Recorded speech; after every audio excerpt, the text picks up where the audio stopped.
সমস্ত শ্রোতা বন্ধু দর্শক বন্ধুদের আমার ইউটিউব চ্যানেলের পক্ষ থেকে স্বাগত জানাই। তৎসহ প্রীতি শুভেচ্ছা অভিনন্দন জানিয়ে একটি নতুন ভিডিও শুরু করছি। আশা করি ভিডিওটি পুরোটা দেখলে সবার ভালো লাগবে। 23শে জানুয়ারি দিনটি নেতাজির জন্মদিন উপলক্ষে ওনার প্রতি রইল সশ্রদ্ধ প্রণাম, ওনাকে শ্রদ্ধাঞ্জলি জানাই। মহানায়ক সুভাষচন্দ্র বসুর সংক্ষিপ্ত জীবনী পাঠ করে শোনাচ্ছি। রচনা আকারে ভূমিকা। ভারতের স্বাধীনতা সংগ্রামের ইতিহাসে এক চিরস্মরণীয় কিংবদন্তি নেতা হলেন নেতাজি সুভাষচন্দ্র বসু। তিনি আমাদের জাতীয় ঐতিহ্যের প্রতীক। একসময় কলকাতায় কলেরার কবলে পড়া গরিব মানুষদের পাশে থেকে দিনরাত সেবা করেছিলেন সুভাষচন্দ্র বসু। তিনি সঙ্গী যুবকদের নিয়ে মানুষদের সেবার জন্য সেবাদল গড়ে তুলেছিলেন। জন্ম ও বংশ পরিচয়। ওড়িশা রাজ্যের কটক শহরে 1897 খ্রিস্টাব্দে 23শে জানুয়ারি সুভাষচন্দ্র জন্মগ্রহণ করেছিলেন। তাঁর পিতা ছিলেন জানকীনাথ বসু। তিনি তখনকার দিনে কটকের নামকরা উকিল ছিলেন, দেশসেবকও ছিলেন তিনি। তাঁর মাতা ছিলেন প্রভাবতী দেবী। তিনি ছিলেন গরিবদের মায়ের মতো। সুভাষচন্দ্র বসুর দাদু আদিনিবাস ছিল 24 পরগনা জেলার কোদালিয়া গ্রামে। শৈশবকাল ও ছাত্রজীবন। শৈশবকাল থেকে তিনি খুব মেধাবী ও কৃতী ছাত্র ছিলেন। কটকের এক মিশনারি স্কুলে প্রথম শিক্ষা শুরু হয়েছিল তাঁর। এরপর র্যাভেনস কলেজের স্কুলে পড়েছিলেন তিনি। সেখানে প্রবেশিকা পরীক্ষায় দ্বিতীয় স্থান লাভ করেছিলেন তিনি 1913 খ্রিস্টাব্দে।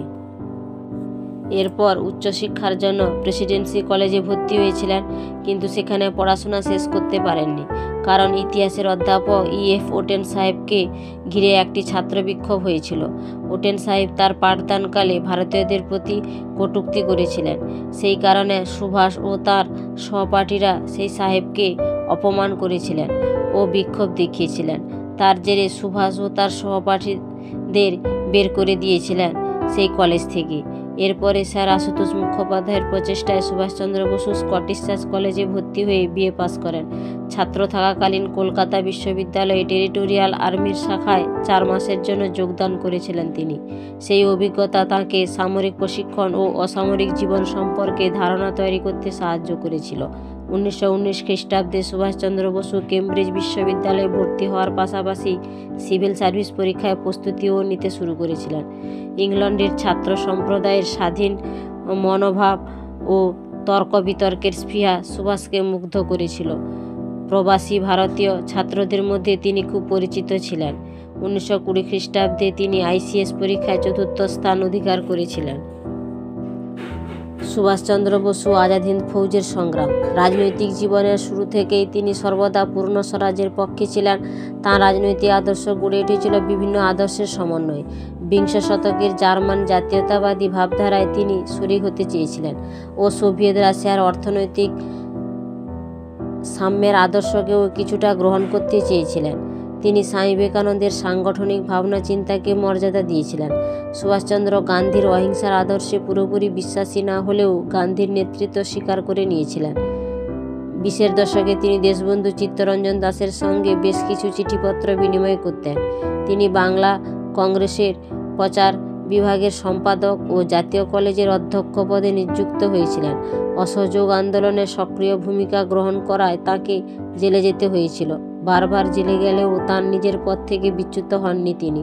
1924 খ্রিস্টাব্দে তিনি প্রধান কার্যনির্বাহকের দায়িত্ব পেয়েছিলেন। সেই সময় কর্পোরেশনের উদ্যোগে বহু অবৈতনিক বিদ্যালয়, দাতব্য চিকিৎসালয় স্থাপিত হয়েছিল।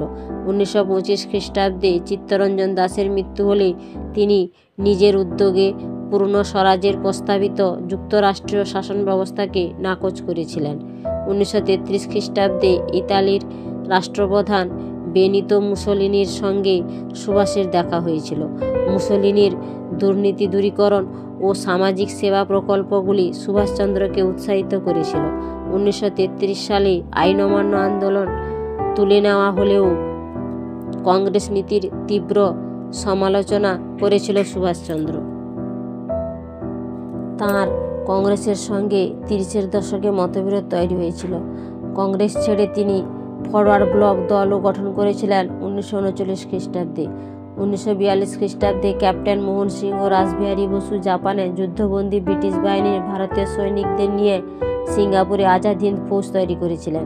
সেই আজাদ হিন্দ ফৌজের দায়িত্বভার রাসবিহারী বসুর অনুরোধে সুভাষচন্দ্র নিয়েছিলেন।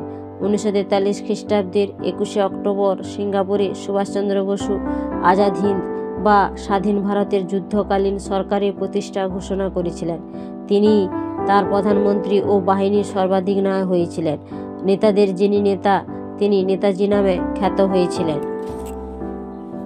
নেতাজির উক্তি: তিনি বলতেন, তোমরা আমাকে রক্ত দাও, আমি তোমাদের স্বাধীনতা দেব।